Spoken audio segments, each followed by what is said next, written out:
Hi, I'm Phyllis from southernfrugal.com. Today we're going to make a skillet meal, and I'll have to share with y'all who this is coming from. It's called a bake-over, and I got the technique on how to do this from Michigansnowpony. She's got her own channel, and y'all might want to check her version of this out. She said you could use any kind of things in it you wanted to. So mine's going to be very similar to hers, because the minute I saw that video I thought that's a way I can use that leftover ham. So that's what we're going to do. Alright, it's real simple, really simple. So she has a special pan that she makes hers in, and she said you could make it in a cast iron skillet, and I've got a cast iron skillet, but I don't like to use those on my cooktop. So I decided to use this skillet, which has got the sides are kind of, they kind of go out. So I was thinking that would probably work. So anyway, I've got my burner up on medium high, and what I'm going to do is dump in, this is just about 1.5 cups of potatoes, and those were baking potatoes because I'm out of the little red potatoes now. And what we're going to do is stir fry all this stuff. I'm going to also put in, this is a couple of small carrots. This is one red bell pepper. Dump that in. And it'd be just like your stir frying. And I'm going to dump an onion in, kind of rough cut onion.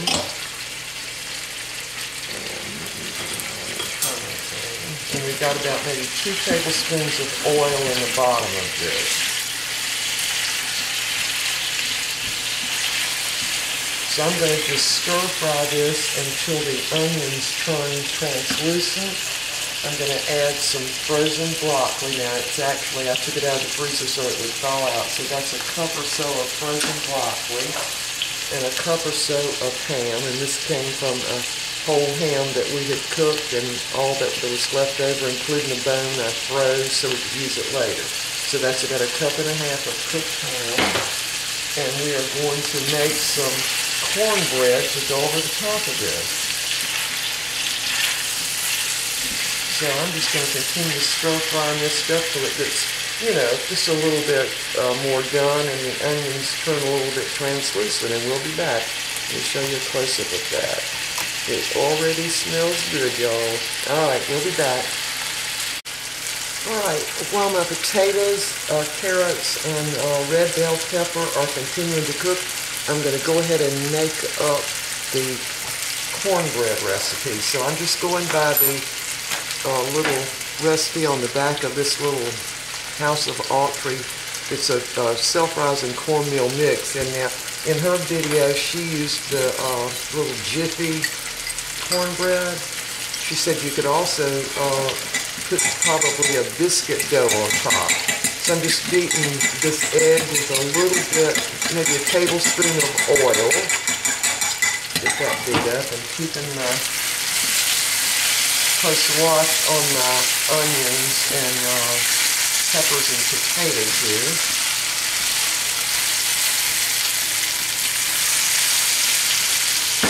Alright, so now to the egg and the oil, I'm going to add 1 cup of whole milk.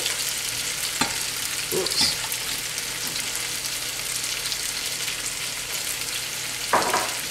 And just mix that up a little bit. Spilled a little bit of it. Just mix that up real good. I'm just using a fork here. And then to this, we're going to add 1 cup of the cornmeal mix. And this is just a recipe for regular cornbread.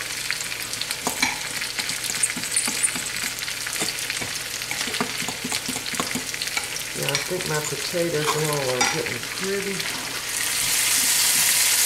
much done here. So what I'm going to do, I'm going to have to scrape the bottom of this skillet a little bit, but we'll be right back.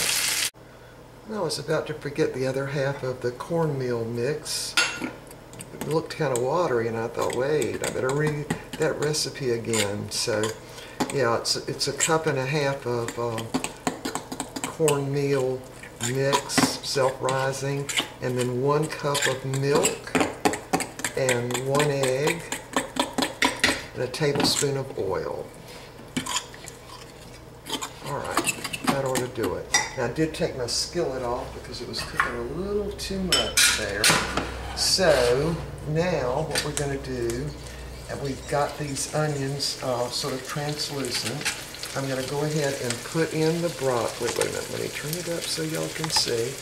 I'm going to go ahead and put in the broccoli, and I want to kind of put it so when we dump this out, we'll be able to see some of that broccoli. And it's thawed out pretty much now. But broccoli doesn't take any time to cook. Now the other thing, you want to preheat your oven to 425 degrees. And you're going to cook this 20 to 30 minutes. Alright, I'm going to go ahead and cut my burner off now. Put my ham right on top of that.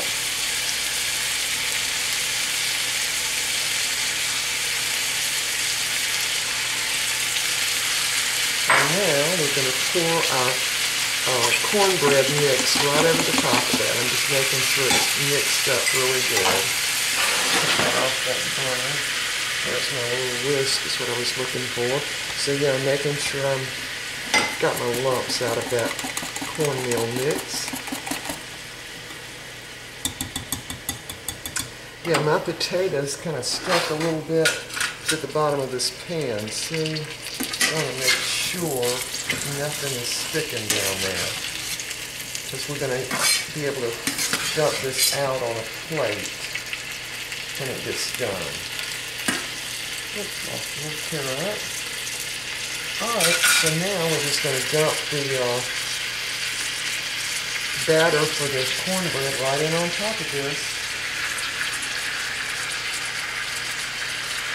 And you need to make sure you have a skillet that you can put in the oven. That's why she said you could probably use one that was a cast iron skillet. Mine didn't quite cover everything. So I'm just going to, wait a minute, can y'all see? Look, there. So I'm going to just mash it down a little bit. She didn't really give the ingredient amounts, but you could sort of tell, you know, what she did. Yeah, to me it looked really, really good.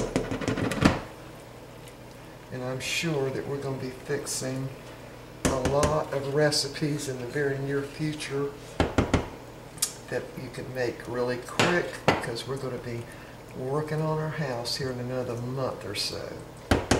Alright, there it is. We're going to put it in the oven. 425 degrees. It's been preheated, and we're going to cook this for 20 to 30 minutes or until it's done. The cornbread should rise up. Alright, we'll be back when this is done. Alright y'all, the meal is done. I don't know if it's going to come out of the skillet or not, because I didn't have one of those kind of little pans like what she had. I'd like to have one though.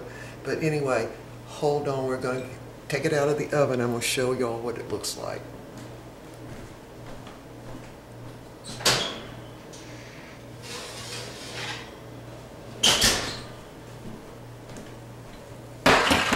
There it is. It smells absolutely divine. Yeah, so I'm not sure how we do this. So what I'm going to do is maybe go around the edges of it and, you know, kind of make sure it's loose from the pan. And maybe let it sit here and cool just a little bit. Yeah, we're going to do that. All right, we'll be back in just a minute. Alright, we're back. I let it cool for just maybe about 5 minutes, and I'm going to see if we can flip it into this plate the way she did. Now, I don't have the kind of pan she did, but let's see if it'll work. I hope it works. It worked. Left a little bit in the pan, but look at that. Oh, I cannot wait to try this. Oops, the pan's still a little hot. Get those onions and carrots out of there. And the way she did is kind of cut it like it was a pie. So next time what I'm going to do is grease my skillet all the way up with maybe some Crisco or something before I put the cornbread in. But anyway, It smells absolutely divine. I cannot wait to have some of this. All right, we're going to let it cool just a little bit more, and then we'll put it on the plates. We'll be back. All right, I wanted to give y'all a close-up of this before I cut it. I'm going to use my pie server. Hopefully I can get it to come out nice. But anyway, of course, it's got the broccoli, the carrots, onions, potatoes, red bell pepper, ham. Now, she said you could also put cheese on the top of it if you wanted to. But I think I'm going to choose not to do that because I think it looks wonderful just the way it is. Now, we didn't put any salt in it, mainly because of the ham. And of course, the cornbread mix has already got salt in it. All right, y'all, I'm going to cut this and put it on the plate, so hold on. All right, I've got it on the plates. It cut up beautifully, and I've already tasted of a little piece of it. It is absolutely out of this world good. I've already got our tea already fixed, and this is a complete meal. So I would say this would definitely serve 4 adults because I've got half of it left there. So I'm seeing we're going to have this tomorrow too. It is really good, y'all. All right, we will see y'all next time. Leave your comments below now, because I'm sure there are many other ways to fix this. I can see this with chili and cheese, something like a tamale pie kind of thing. And I'm not even sure what else. I can see it with little bitty meatballs and maybe a biscuit dough on top.